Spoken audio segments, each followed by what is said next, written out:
Slimy got the slime. Wake up, it's 11:11. Your angels are calling for you. Be brave now. You got obstacles.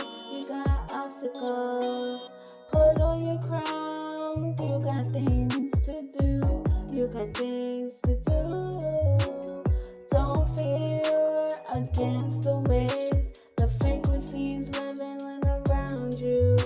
It's evident the universe has chosen. Meditate to his name. Show him love. Glorify what he has done for you. Stay in tune with yourself. Stay in tune with yourself. Stay in tune with yourself. Stay in tune with yourself. Shalom guys, I'm so happy to be back with you guys to make this new video. I'm really looking forward to continue on making my videos. I had set on a scheduled date to do these videos every Sunday, but apparently the spirits have something better planned for me. They said, no, you have a message to speak and you're going to speak it today. So it's on the divine time, not on my scheduled time. Learning new things every day.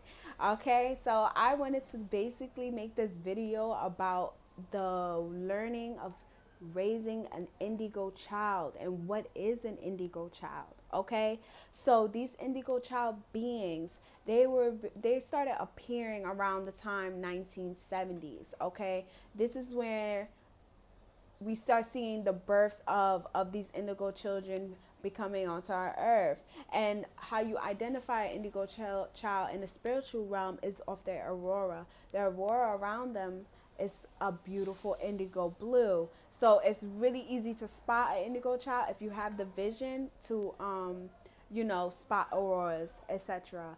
Also, we learned that an indigo child is someone that's on this earth to do wondrous things. They're on this earth with a purpose. They're on this earth to heal it and bring it back to its natural, peaceful, harmonizing state. So you have to understand, these indigo children are not to be played with. They're special. They are looked at as unusual, and they have special gifts that others may look at as weird or superficial. You understand? So an indigo child is basically something that's good for the universe, and it's God's plan to help bring forth what's going to come in our new world. Okay, so I want to also bring out like the challenges that an indigo child may come forth to. The indigo child may be depressed a lot or having anxiety, feeling highly driven and just wanting to put out its purpose in life, but having a lot of not knowing who they are. So they get discouraged or just basic not practicing of their form of art. So you could kind of see how an indigo child can go through a roller coasters in life until they finally ground themselves in knowing who they are. Okay, so again, these indigo children are special. Also, when it comes to their challenges, they may be looked on apart, like they're just don't have a sense in this world. They're like a lost soul. Like they feel like they don't belong. So a lot of that sense of loneliness, it can also bring in a low vibration for their beautiful journey to be finished and laid out for them. So it's many challenges that an indigo child has to go against before they're able to plan out what's made for the earth. You understand? So I basically wanted to speak about my two children that I am raising. Okay, I have an older son and I have a daughter, 7 and 2. And basically, like, I always felt like my children were special, and not to toot my own horn, because I'm a mom, and when I became a mother, it was just so the sense of love and the sense of protection was just so magnifying during my pregnancies that it's kind of hard not to like be amazed at like who they are becoming today. You understand? And why I'm like interested in Indigo Children and my also spiritual awakening. Everything comes in together. So with my two children, let's start off with their births. Both of my children, I had dreams like weeks before I gave birth to them.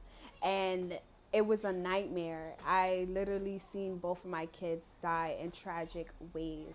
And tragic ways where it just like scared me to death before birth, even worse than what was about to happen. I was already traumatized about birth and raising these two children because it was already a tragic beginning. Okay, so starting off with my son birth, he's the firstborn.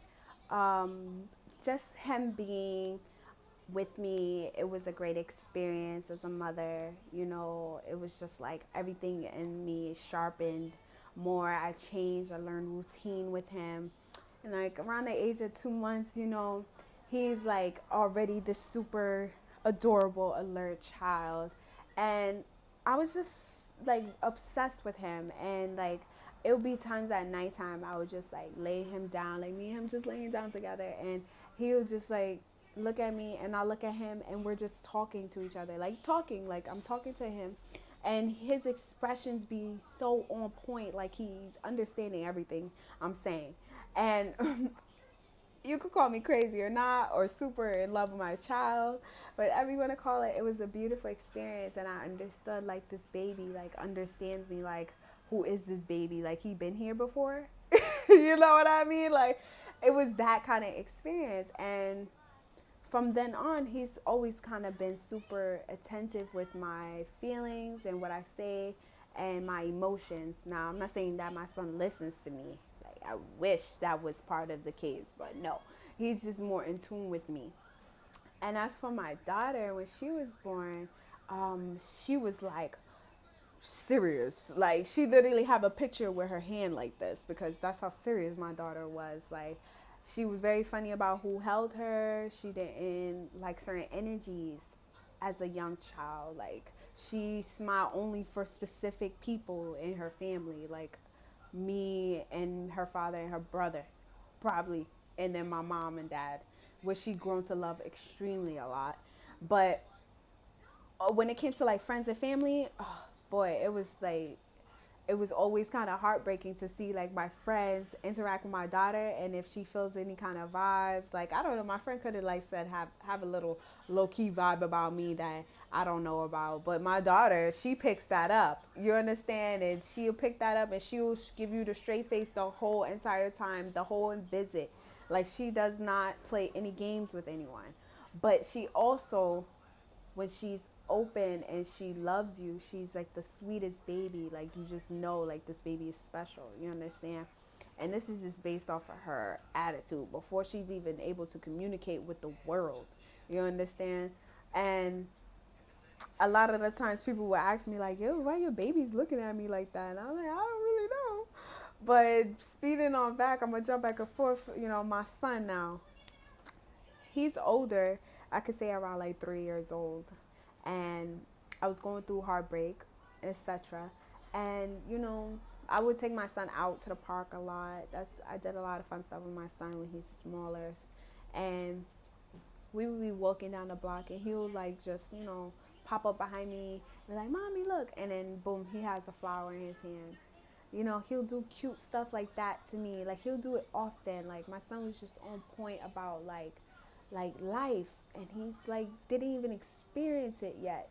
He's like more capable of an adult. You understand? Like I'm like, it's just extraordinary. And as far as with my daughter, with her, I've noticed, with her attitude, her shifts in attitudes, like it concerned me a little bit because, babies, I understand babies are shy. But now she's acting like this with people that she sees on a constant basis. Like it's literally like either I'm not dealing with you today or you're my best friend. That's literally what it was. But seeing how she was a stranger is also like a stranger, she'll just like love the stranger. Like she wants to say hi to them. Like she wants to just be her beautiful, charismatic self. And then certain strangers, she's just like, like, no, I'm not even gonna go in that realm of energy. I'm gonna just stay behind my mom. Don't even say hi to me. Like that's her, and she's only 2 years old. So that being extraordinary and can conclude to like a special child, a child that you can like look at and analyze and say, like you're very ordinary. Like you're just something special on this earth. Let me find out exactly who you are.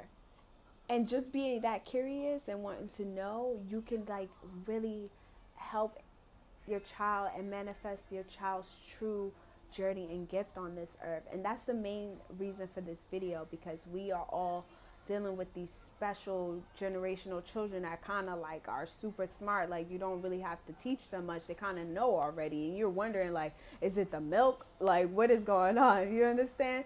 But these children are advanced for a reason. We cannot ignore these signs. You have to exercise it and practice it and become better within yourself and your spiritual being, because they came out of a spiritual being, so they're obviously special too. They're spiritual beings too and have their own paths too. And it's up to us to continue on this generational, peaceful, harmonizing journey that God has planned out for our earth.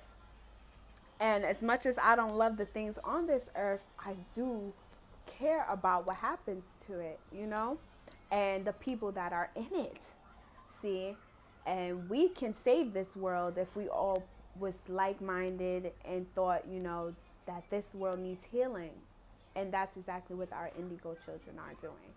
And I wanted to talk, you know, briefly on a touchy subject about Indigo children, because people may not understand like the visual art of an Indigo child, but I want to talk about, you know, children that have disorders such as ADHD, autism, mental retardation, these developments that we classify as, you know, different and disorderly, etc. But these children are clear identification of an Indigo child, because they're clearly here on special terms and special purposes. They're only meant to meet these certain individuals to change the world.